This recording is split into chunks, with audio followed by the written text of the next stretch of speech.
لوگوں سے عزتیں تلاش کرتے ہو تو وہ کیا تمہیں عزت دیں گے؟ وہ تو کل اچھا کہتے ہیں، پرسوں برا کہنے لگ جاتے ہیں۔ لوگوں کے سامنے گڈ بک میں آنا چاہو گے تو وہ تو سویرے تمہارے بارے میں کچھ کہیں گے، شام کچھ اور کہیں گے۔ اپنی روحانی زندگی آباد کریں، اپنے مسلح کو وقت دیں، اور دنیا سے چھپ کر، اس موبائل کو بند کر کے اور اپنے آپ سے بھی چھپ کے اور تنہا ہو کے چھپا کے سارا کچھ اپنے آنسو اپنے رب کی بارگاہ میں پیش کریں، اس کے حضور حاضری دیں۔ سنو نا ترمذی کی حدیث، اور اسے یاد رکھنا، نبی پاک علیہ السلام نے فرمایا اپنے دکھ لوگوں کے سامنے نہ بیان کرنا، سیٹھوں نوابوں کو نہ بتاتے پھرنا، دنیا داروں کے سامنے جا کے نہ رونا کہ میں تکلیف میں ہوں۔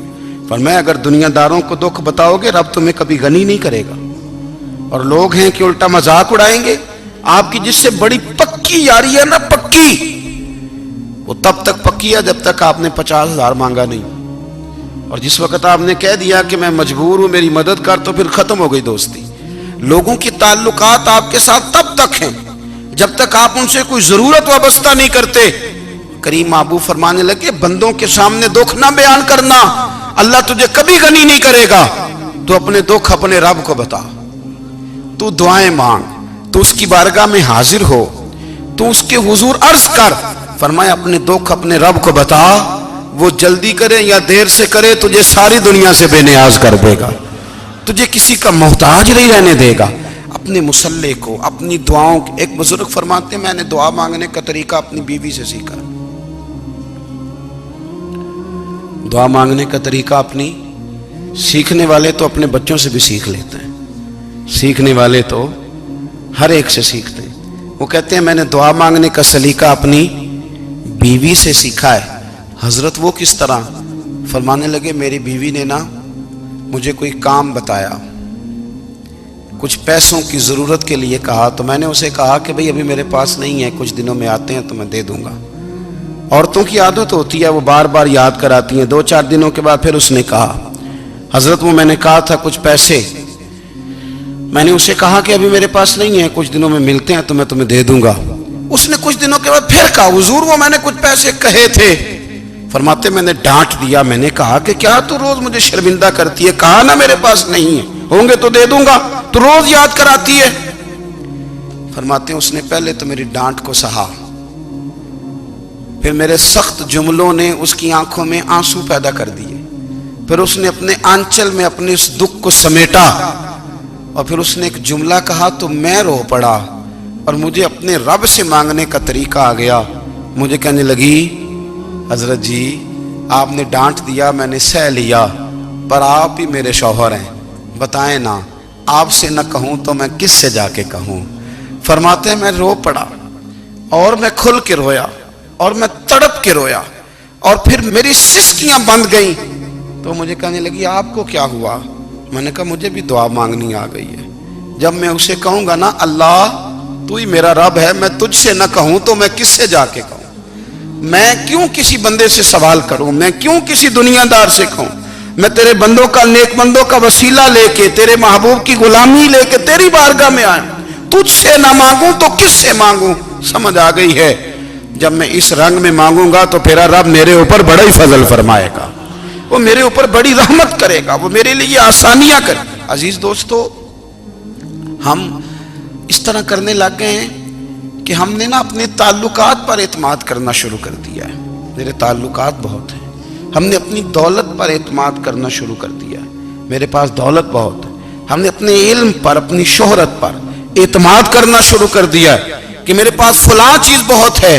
یاد رکھنا جب بے نیاز اپنی صفت بے نیازی دکھاتا ہے تو بڑی بڑی دولتوں والے مجبور نظر آتے ہیں۔ بھائیو جب انسان کا رشتہ اپنے مالک کے ساتھ ہوتا ہے پھر تو غم بھی کچھ نہیں کہتے، پریشانیاں بھی کچھ نہیں کہتی، پھر تو زندگی صبر والی، پھر تو زندگی توکل والی، پھر تو زندگی بھروسے والی، پھر انسان اپنے آپ کو رسوا نہیں کرتا۔ دنیا داروں سے امیدیں اس کی ختم ہو جاتی، امیدیں اللہ رسول سے لگا لیتا ہے، مضبوط ہو جاتا ہے، مضبوط، طاقتور ہو جاتا ہے، خوددار ہو جاتا ہے، باوقار باعزت ہو جاتا ہے۔ حضرت بہلول دانا رحمت اللہ علیہ بیٹھے تھے تو ہارون رشید حج کر کے آ رہا تھا، تو رستے میں حضرت شیخ سے ملاقات ہو گئی تو السلام علیکم کے بعد کہنے لگا حضور کوئی حکم ہو تو بتائیے گا. تو حضرت بہلول دانا فرمانے لگے تیرا رب کون ہے؟ اس نے کہا اللہ. تو فرمایا میرا کون ہے؟ کہا اللہ. فرمانے لگے تو بڑا ہی بیوقوف ہے، کیا تو یہ سمجھتا ہے کہ رب ہارون رشید کو تو دے گا اور بہلول دانا کو بھول جائے گا؟ تیرا بھی وہی رب ہے، میرا بھی وہی رب ہے. اس نے اگر تجھے دے کے آزمایا ہے تو ہو سکتا ہے مجھے نہ دے کے آزما رہا ہو. جب اس کی حکمت کے تقاضے ہوں گے تو عطا کرے گا اور دے گا. تو جا اپنا کام کر. بھائی اپنی روحانی زندگی، اپنی عبادات، اپنے وظائف، اپنے روزمرہ کے معاملات، اپنی دعائیں، اپنا استغفار. دیکھو کوئی مشکل کام تو نہیں 2 رکوع ہیں سورہ واقعہ کہ اگر رات کو پڑھ لی جائے تو. میں کس طرح یہ بات بیان کروں کہ تعویذ بانٹنا آسان ہے اور وظیفہ بتانا مشکل ہے. سارا دن تعویذ بانٹیں تو لوگ لینے کو تیار ہیں، اور اگر آپ وظیفہ بتائیں تو کہتے ہیں تو مشکل کام ہے. او خدا کے بندے، اگر آپ کا تعلق قرآن پاک کے ساتھ مضبوط ہو، قرآن پاک کے ساتھ اگر آپ کا رشتہ ہو، لوگ سفارشیں ڈھونڈتے ہیں نا دنیا میں، کوئی تعلق مل جائے تو میرا کام ہو جائے. دنیا میں اتنا مشکل معاملہ ہے، آخرت میں مجھے بتائیے گا کتنا مشکل معاملہ ہوگا. میرے نبی پاک صلی اللہ تعالی علیہ وسلم نے فرمایا جو لوگ سورہ ملک پڑھا کرتے تھے نا، سورہ ملک، یہ سورت ملک قیامت میں ان کی سفارش کرے گی، اور اس طرح کرے گی کہ کہے گی اے اللہ یہاں اس بندے کو جنت میں داخل کر دے یا مجھے قرآن پاک سے علیحدہ کر دے. تو رب فرمائے گا جا اس کا دامن تھام کے اسے جنت تک پہنچایا. آپ بات کو سمجھیں، جب آپ کے تعلقات اپنے معاملات کے ساتھ مضبوط ہوں گے، یہ نبی کریم نے وعدہ کیا ہے کہ تو سورت واقعہ پڑھ تیرے گھر میں فاقہ نہیں آئے گا. حضرت عبداللہ ابن مسعود رضی اللہ تعالیٰ عنہ بیمار تھے تو حضرت عثمان غنی رضی اللہ تعالیٰ عنہ تیمارداری کے لیے تشریف لے گئے اور جا کر کے کہا کہ آپ بڑے بیمار ہیں، آپ کی بیٹیاں زیادہ ہیں، میں چاہتا ہوں کہ خزانے میں سے کچھ مدد کروں. تو سیدنا عبداللہ ابن مسعود رضی اللہ تعالیٰ عنہ اٹھ کے بیٹھ گئے اور کہنے لگے امیر المومنین، اللہ آپ کو میری طرف سے، میری بیٹیوں کی طرف سے بہتر صلہ دے. میری بیٹیوں کو کسی خزانے کی ضرورت نہیں، میں نے انہیں خزانہ دے دیا ہے. کہا جناب آپ نے کون سا خزانہ دیا ہے، میں آپ کے مالی معاملات کو جانتا ہوں. تو فرمانے لگے امیر المومنین، میرے نبی کریم نے فرمایا ہے جو سورت واقعہ پڑھے اسے کبھی فاقہ نہیں آتا. میں نے بیٹیوں کو یاد کرا دی ہے، یہ خزانہ میں نے انہیں دے دیا ہے. وہ سارے والدین سنیں جو بیٹیوں کے لیے پریشان رہتے. حضرت عبداللہ ابن مسعود نصیحت کر رہے ہیں، فرمانے لگے میں نے سورت واقعہ یاد بھی کرا دی ہے، پڑھنے کی عادت بھی ڈال دی ہے. حضور نے فرمایا ہے جو سورت واقعہ پڑھے اسے فاقہ نہیں آتا. کہنے لگے چاند تو اپنی جگہ چھوڑ سکتا ہے، سورج گر سکتا ہے، تارے ٹوٹ سکتے ہیں، پر مدینے والے رسول کی بات غلط نہیں ہو سکتی. حضور نے فرمایا فاقہ نہیں آئے گا تو انشاءاللہ کبھی بھی نہیں آئے گا. کرنے کا کام یہ ہے کہ ہم اپنے معاملات، اپنی عبادات، اپنی دعائیں، کبھی 10 منٹ عادت ہو جائے نا دعا مانگنے کی علیحدہ سے رات کو. حضور نے فرمایا جو فرض نماز کے بعد دعا مانگے اللہ اس کی قبول کر لیتا ہے. نبی پاک صلی اللہ تعالی علیہ وسلم نے فرمایا اللہ مسافر کی دعا قبول فرماتا ہے. حضور نے فرمایا اللہ مظلوم کی دعا قبول فرماتا ہے. حضور نے فرمایا بیمار سے دعا کراؤ اللہ اس کی دعا قبول فرماتا ہے. میرے نبی پاک نے فرمایا ماں باپ جب بھی اولاد کے لیے ہاتھ اٹھائیں، ویسے تے بلے شاہ تو آسمانی اڈ دیا ہی پھڑ دیں، جڑا گھر بیٹھا انہوں بڑھیا ہی نہیں. حضور فرمانے لگے ماں باپ جب بھی اولاد کے لیے دعا فرمائیں اللہ ان کی دعا کو قبول کرتا ہے. آپ اپنا تعلق بنائیں دعا کے ساتھ، عبادت کے ساتھ، مصلی کے ساتھ رشتہ بنائیں، استغفار پڑھیں. صلاح الدین ایوبی صلیبی جنگوں میں تھے، رات کو مسجد اقصیٰ میں نماز پڑھی تو پریشان تھے.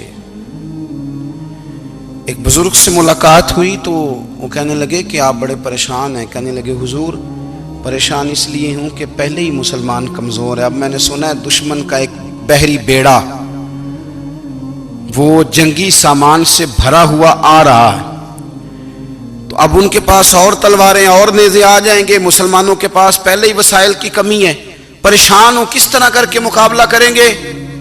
یہ بات کہتے ہی صلاح الدین ایوبی نے بزرگوں سے کہا حضور آپ بھی دعا کرنا، دعا کی بڑی طاقت ہے. میرے نبی پاک نے فرمایا دعا مومن کا ہتھیار ہے، دعا مومن کا، دعا مومن کا۔ حضور نے فرمایا تقدیر کو سوائے دعا کے کوئی چیز نہیں بدل سکتی، دعا مومن کا ہتھیار ہے، یہ کافر کے پاس کوئی نہیں، یہ ہتھیار ہے مومن کا۔ اللہ کرے آپ کو سمجھ آئے، پھر سنیں، کئی بار کہہ چکا ہوں یہ ہتھیار ہے۔ کافر کے مقابلے میں جو تیرے پاس سب سے بڑا ہتھیار ہے وہ دعا ہے۔ دعائیں کرانی چھوڑ دی، کرنی چھوڑ دی، لینی چھوڑ دی۔ حضرت سیدنا انس بن مالک رضی اللہ تعالیٰ عنہ فرمایا کرتے تھے، میں نے وہ رنگ دیکھا ہے جب حضور دعا مانگتے تھے اور حضور کی مقدس آنکھوں میں آنسو بھی ساتھ ہی بہا کرتے تھے، میں نے وہ انداز دیکھا ہے۔ تو صلاح الدین ایوبی بزرگ سے کہنے لگے آپ بھی دعا کیجیے، اور خود رونے لگے اور سر سجدے میں رکھ کے رونے لگے، اور عشاء سے لے کر فجر تک روئے، خوب روئے۔ صبح وہ بزرگ آئے تو صلاح الدین ایوبی کا خوبصورت اور ہنستا ہوا چہرہ دیکھا، کہنے لگے آپ بڑے خوش ہیں، رات تو میں نے بڑے روتے ہوئے دیکھا تھا۔ تو کہنے لگے حضور وہ جو بحری بیڑا آ رہا تھا نا وہ پانی میں ڈوب گیا ہے، اب وہ نہیں آ رہا، ابھی خبر آئی ہے تو میں بڑا خوش ہوں۔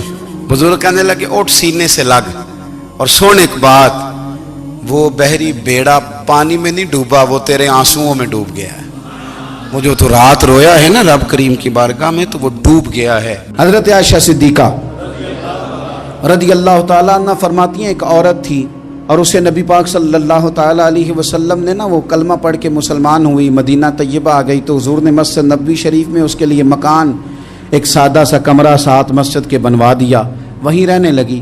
اکثر وہ سیدہ طیبہ کے پاس آتی تو حضرت عائشہ صدیقہ رضی اللہ تعالیٰ عنہ فرماتی ہیں وہ بڑی باتیں سناتی اور آخر میں کہتی وہ ہار والا دن بھی بڑا عجیب دن تھا اور میرے رب کی قدرتوں کا دن تھا، وہ بھی بڑا عجیب دن تھا۔ سیدہ عائشہ صدیقہ رضی اللہ تعالیٰ عنہ ایک دن فرمانے لگی کہ تو ہار والے دن کا بڑا ذکر کرتی ہے، وہ کیا دن تھا؟ تو خاتون کہنے لگی اماں جی وہ دن تھا جب میرے رب پر بھروسہ اور مضبوط ہو گیا، جس دن میرا اپنے رب پر توکل اور بڑھا، میرے ایمان میں یقین میں اور پختگی آئی۔ کہنے لگی میں ایک گھر کی کنیز تھی، نوکرانی تھی، اس گھر میں ایک بچی تھی جس کے پاس سونے چاندی ہیرے جواہرات کا ہار تھا۔ اس زمانے میں نا چمڑے کے اوپر لوگ ہیرے جواہرات لگاتے تھے، کئی دفعہ سرخ رنگ کے چمڑے پہ لگائے جاتے تھے، وہ بچی پہنتی تھی۔ تو کہتی ہیں وہ بچی کے اس نے اتار کے رکھا یا اس سے گرا وہ ہار تو چیل اسے اٹھا کے لے گئی گوشت سمجھ کے اور میرے سامنے اٹھا کے لے گئی۔ گھر والوں نے مجھ سے پوچھا، یہ بخاری میں موجود ہے، گھر والوں نے پوچھا مجھ سے کہ وہ ہار کہاں ہے تو میں نے کہا چیل اٹھا کے لے گئی۔ گھر میں کچھ چوری ہو جائے تو سب سے پہلا الزام کس پہ لگتا ہے؟ ملازمین پہ۔ کہتے انہوں نے مجھے بڑا مارا، بڑی تکلیف تھی، حتیٰ کہ میری شرمگاہ تک کی تلاشی، میری عزت اتنی خراب کی میں بتا نہیں سکتی۔ میں نے اپنی زندگی میں ایک واقعہ دیکھا، ایک امیر گھر میں چوری ہو گئی، ملازم کو اتنا مارا کہ وہ چارپائی پہ پڑ گیا، پولیس والوں سے اتنی مار پڑوائی گئی کہ وہ بیچارہ چارپائی پہ پڑ گیا، اور پھر وہ اتنا بیمار ہوا اور کچھ دنوں کے بعد پتہ چل گیا کہ چور تو اپنا بیٹا ہے ان کا، پھر اس کا انتقال ہو گیا۔ اب وہ سیٹھ صاحب اور گھر والے آ کے نا مرنے والے کے کان میں معافیاں مانگ رہے ہیں، کان میں۔ تو میں نے ان سے پھر کہا تھا کہ یہ تو اب چلا گیا ہے، تمہارا زور چلتا تھا نا تو تم نے قانون خریدا اور تم نے اسے جتنا ہو سکا تم نے اسے مار پڑوائی، تمہارے پاس جو عدالتیں تھیں تم نے وہاں کارروائی کی، اب ایک عدالت قیامت کے دن لگے گی۔ یہ کمزور تھا نا، کچھ کر نہیں سکا۔ میرے نبی پاک صلی اللہ علیہ وسلم نے فرمایا سن لو، اگر سینگ والی بکری نے بغیر سینگ والی بکری کو تکلیف دی ہوگی نا تو قیامت کے دن اسے بھی بدلہ دینا پڑے گا کہ تیرے پاس سینگ تھے اور تو نے اسے مارا تھا۔ وہ خاتون عرض کرتی ہے سیدہ عائشہ کی خدمت میں کہ مجھے بڑا مارا، مجھے تکلیف دی، میں کہہ رہی تھی کہ میرے سامنے چیل لے گئی ہے پر وہ نہیں مان رہے تھے، اماں جی انہوں نے مجھے بڑا مارا۔ حضرت عائشہ صدیقہ کہتی ہیں پھر کیا ہوا؟ کہنے لگی اماں جی جب کوئی میرا مددگار نہ رہا، مجھے تکلیف دے رہے تھے، رسوا کر رہے تھے، تو میں نے اپنے رب سے مدد چاہی، میرے رب کی طرف میں نے توجہ کی، میں نے کہا مالک اب تو ہی میرا مددگار ہے،